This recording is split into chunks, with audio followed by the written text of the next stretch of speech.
자, 여러분들 문제 11번부터 이어서 수업 진행하도록 하겠습니다.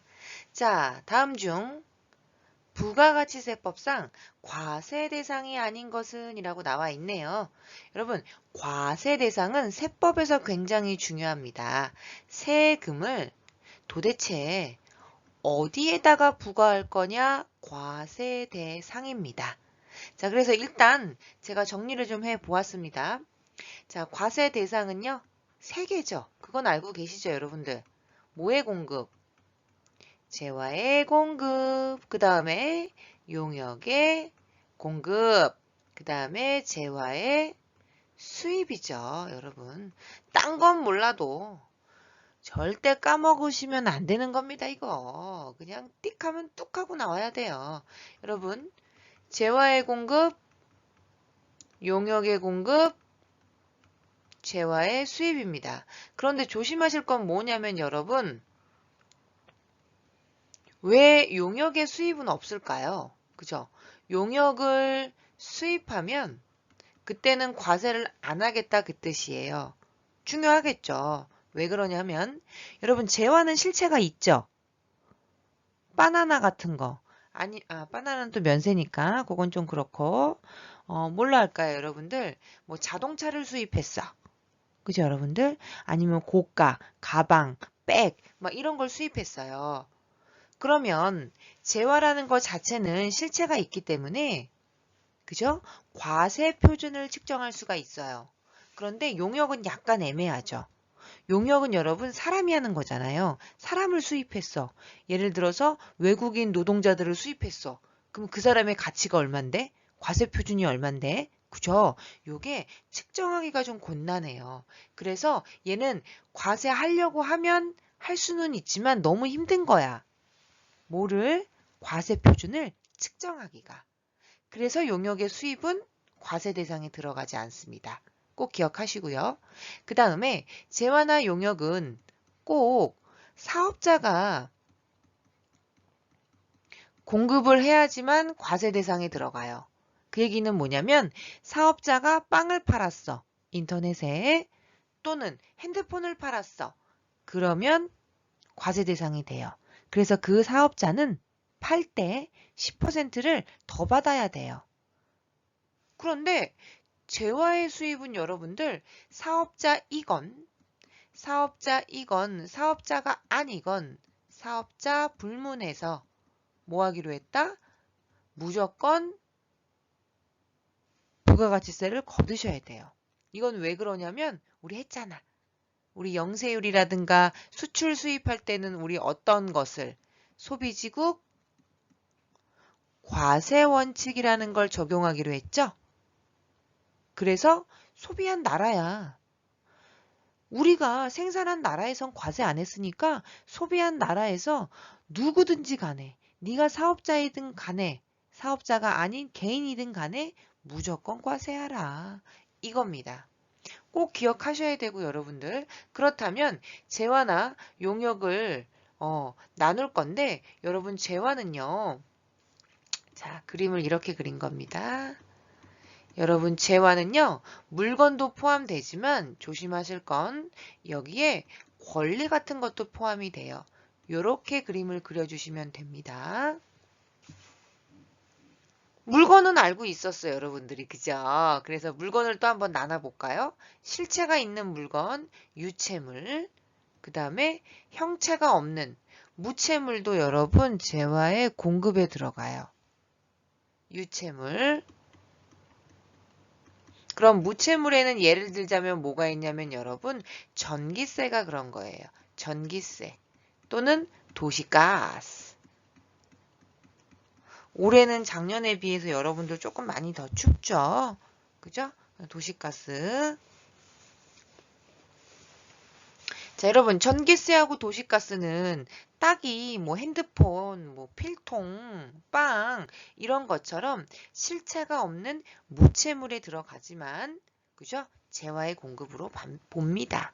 자, 그 다음에 권리도 있었어요, 여러분. 권리에는 뭐가 들어가냐면 광업권, 뭐 특허권, 저작권 뭐 이런 것들을 어떻게 했다? 공급을 했다. 그러면 부가가치세를 내셔야 됩니다. 꼭 기억하시고요. 자, 그 다음에 2번도 여러분들 굉장히 중요해요. 시험 문제 이론에서 굉장히 많이 나옵니다. 이번 기회에 한 판 정리하고 가도록 할게요. 자, 재화를 공급하고 용역을 공급하고 구분이 굉장히 중요합니다, 여러분. 이게 왜 중요할까요? 이거 저랑 예전에 학과 수업할 때 부가가치세 심화 과정에서 저와 함께 했었어요. 자, 가볼게요. 여러분, 간주 공급 기억나시죠? 자, 우리 회사가 음료수 파는 회사야. 직원들이 너무 힘들어하고 여름이라서 막 땀나서 우리 회사가 만든 음료수를 직원들한테 줄 수 있죠. 그죠? 법인세법 입장에서는 과세 안 해요. 그냥 복리후생비로 떱니다. 그런데 부가가치세에서는 그것을 간주공급으로 봐서 10%는 과세를 해요. 아니, 이거 교수님 복리후생비라며요. 근데 왜 과세해요? 아니, 아까 말씀드렸잖아요. 음료수가 예를 들어서 여러분, 음료수입니다. 이상하네. 네. 자, 저는 또 아침 일찍 일어나서 지금 여러분들 찍고 있어요. 그래서 항상 첫 시간은 목소리가 좀 안 풀리죠. 그죠? 어제 조금 텐션 오버해가지고 좀 많이 찍었네. 여러분들. 자, 이 음료수가 이상하니까 음료수라고 쓰자. 자, 이게 원래는 우리가 800원에 팔기로 했어요. 원가가. 근데 이거를 판매가라고 할게요. 이거 개념 잡으셔야 돼요. 왜 과세하는지를 알아야 될 거 아니에요. 판매가가 여러분 1,000원이라고 간주할게요. 이 음료수. 자, 직원들 먹으라고 줬다?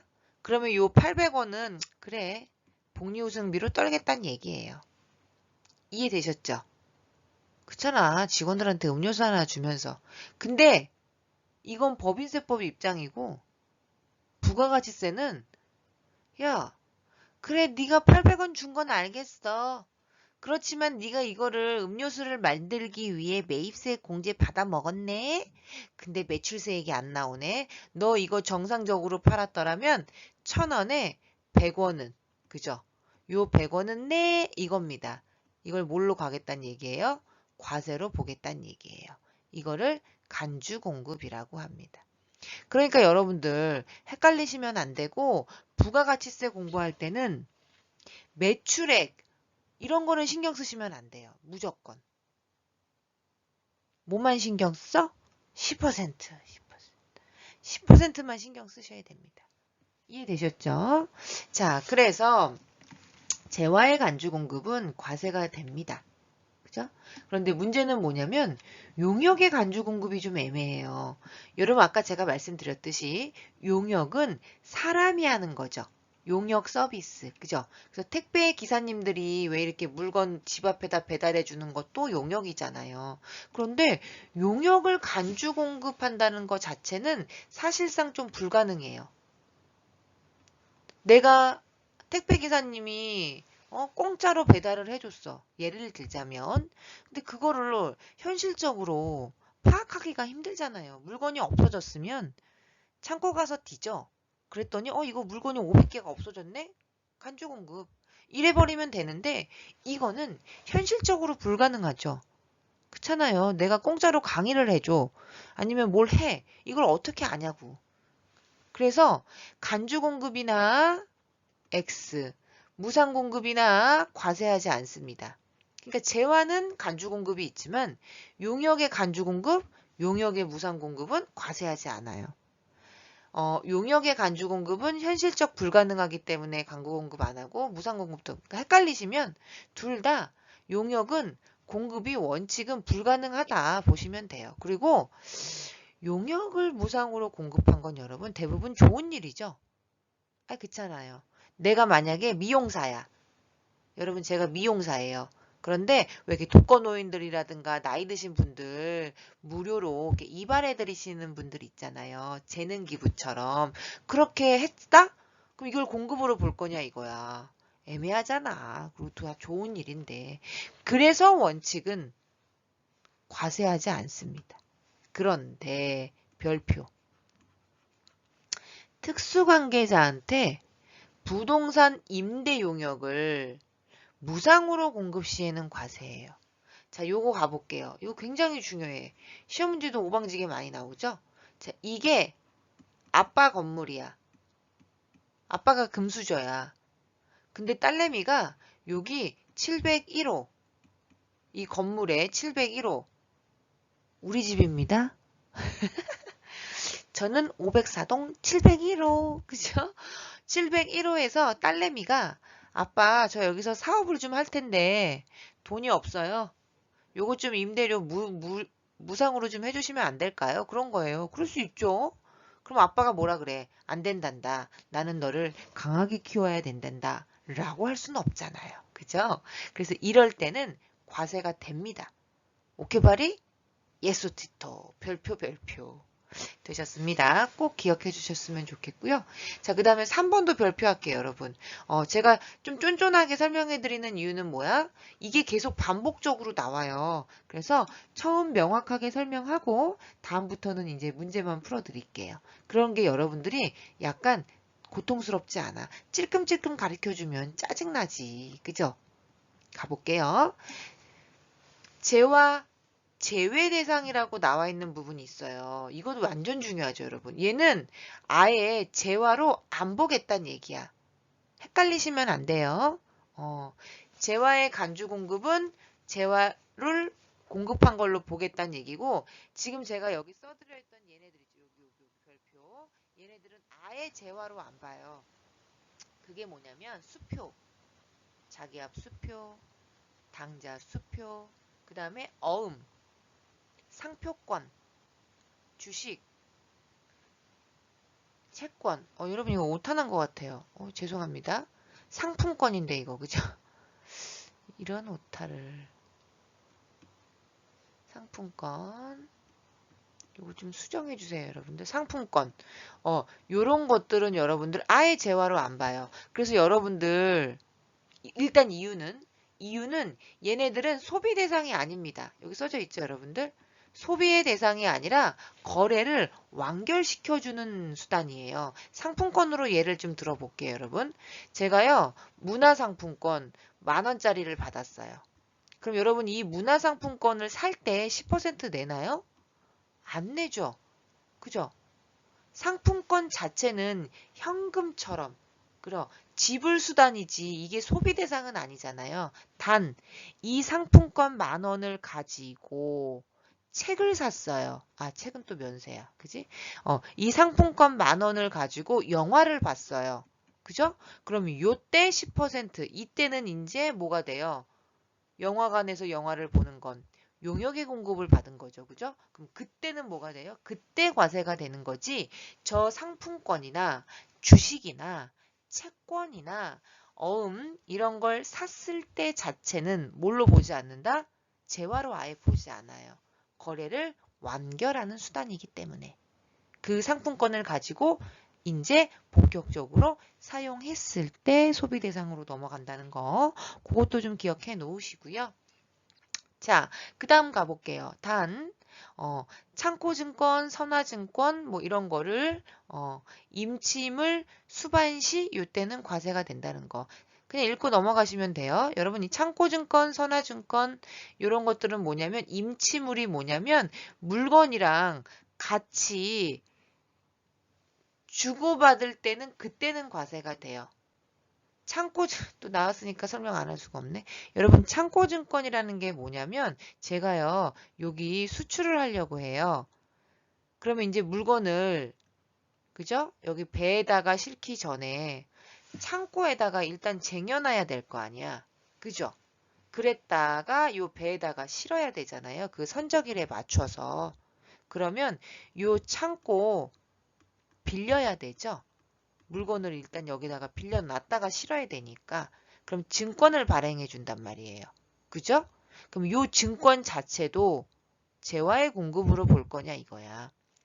그래서 정상적인 주식 채권은 아닌데 목적이 임침을 수반 좀 어렵죠 용어가. 모르시는 분들은 이거 몰라도 돼.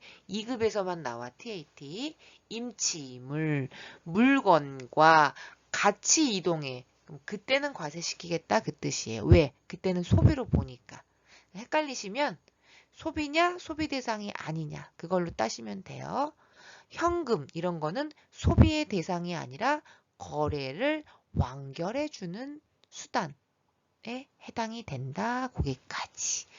되셨습니다. 자, 문제 한번 풀어볼까요? 여러분들 그러면 과세 대상에 해당하는 것은 그래서 여기 기계장치의 매각입니다. 매각했으니까 얘는 정확하게 재화를 공급한 거죠. 그런데 채권 안 된다 그랬었어요. 여러분 여기 써 있잖아. 상품권 안 된다 그랬었죠? 여기 써 있고요. 대신 담보를 제공했다는 얘기는 담보의 제공 자체는 아니에요. 공급이. 대신 담보가 실현이 되면 그때는 뭐가 되는 거예요? 그렇죠. 과세가 되겠죠. 자, 무슨 말인지 한번 가보도록 할게요. 이게 뜻이. 자, 여기 A라는 거래처가 B에다가 물건을 팔았어요. 이렇게. 10억짜리를. 아, 근데 B가 외상을 한 거야. 10억을. 근데 좀 느낌이 안 좋아. B가. 잘 띄어먹는데 돈을. 그래서 A가 불안하니까 야 B야 너 건물 있더라? 나 이거 너 혹시 안 팔 수도 있으니까 나 이거 너 거 20억 못 갚으면 이거 담보 설정해놨다가 이거 내 거 할래. 그랬던 거야. 그랬더니 그래 알았어. 그래서 담보를 제공을 했단 말이야. 이 건물을. 제공만 한 거는 과세 대상에 들어가지 않고요. 이 B가 10억을 못 갚았어. 그럼 이제 이 건물 누구 거예요? A 거죠. 그때 과세는 됩니다. 그때는. 이해되셨죠? 제공시는 안 된다. 자, 3번 가보도록 할게요. 자, 제2기 확정신고 시 부가가치세 과세표준을 계산하면 완전 중요했어요. 자, 과세표준 별표 더해 빼 쌩까 기억나시나요? 더해 빼 쌩까 과세표준. 그래서 화물차의 매각 일단 100만원 들어가고요. 그 다음에 조세의 물납. 여러분 조세를 물건으로 납부한 거 있죠? 여러분들 이것도 과세 안 하죠? 조세를 물건으로 납부한 거. 세금을 국가에다 내면서 돈이 없어서 건물로 낸 거예요. 그러면서 국가한테 야 너 부가가치세 국가야 내. 어차피 국가가 받을 건데 다시. 그죠? 이거는 실익이 없다라고 보고 과세 대상에 안 들어가죠. 그죠? 그럼 정답은 뭐예요? 판매 장려 품이잖아. 품. 요거 조심하셔야 돼요. 여러분. 판매 장려 금은 제가 쌩가에 들어간다 그랬었죠. 근데 판매 장려 금 품은 이거는 물건으로 준 거예요. 이거 물건으로 준 거는 소비가 된 거잖아. 그러니까 여러분들 이거는 과세가 되고요. 장려 금으로 줬다는 얘기는 돈으로 줬죠. 일로 와봐. 일로 와봐. 일로 와봐. 돈. 현금 같은 경우는 아예 재화로 본다 안 본다. 안 본다 그랬잖아요. 제가. 그래서 빨리 정리하자 여러분. 판매 장려 금은 돈으로 주는 거잖아요. 그거는 재화로 안 보기 때문에 과세 대상에서 제외가 돼요. 그런데 판매 장려 금 품은 물건으로 준 거잖아요. 그건 소비를 한 거지. 그죠? 그래서 과세가 됩니다. 그래서 정답은 그죠? 시가로 당연히 때리겠지. 국가가. 그래서 1000만원이 되겠습니다. 자, 다음 거 한번 가볼게요. 세금 계산서 발급 의무가 있는 것은 이라고 나와 있네요. 그러면 장려금 품 얘는 과세는 맞지만 간주공급이잖아요. 그죠? 간주공급이기 때문에 세금 계산서 발급 의무 없고요. 자, 신용카드로 발급을 했대요. 그럼 발급했는데 또 발급하면 안 되지. 이건 신용카드로 발급을 했으니까 이제 그만 발급하셔야 되고. 자, 외국에다가 하는 거니까 얘는 직수출이죠. 직수출은 세금 계산서 발급 의무가 없지요. 내국 신용장은 국내에서 영세율이 적용되는 거니까 당연히 받아야 됩니다. 자, 15번 마지막 문제 가볼게요. 항공기업 부가가치세 확정신고 관련 매입 내역이다. 이 중 매입세액을 공제받을 수 없는 금액은 단, 완전 중요하죠 여러분들, 10% 내고 세금 계산서 받고, 근데 그 아이가 무슨 토비사? 면접 토비사. 요게 이제 신고하는 불공이라고 제가 말씀드렸어요. 여기 계산서, 세금 계산서가 언급이 되어 있기 때문에 면접 토비사를 걸러주시면 되겠습니다. 정답은 800이래요. 왜요? 면접 토 됐고요. 접 됐지요? 자, 여러분 요 트럭은 매입수액 공제 됩니다. 여기서 말하는 비영업용 누구만 된다는 얘기예요? 승, 용, 차 얘만 안 된다는 얘기입니다. 이해되셨죠? 자, 요렇게 하셔서요. 저는 43회를 이론을 마무리를 쳤습니다. 저는 잠깐 쉬었다가 이제 여러분들 실기를 할 테니까 실기를 세팅해 주시기 바랍니다. 바로 이어서 수업 진행하도록 하겠습니다.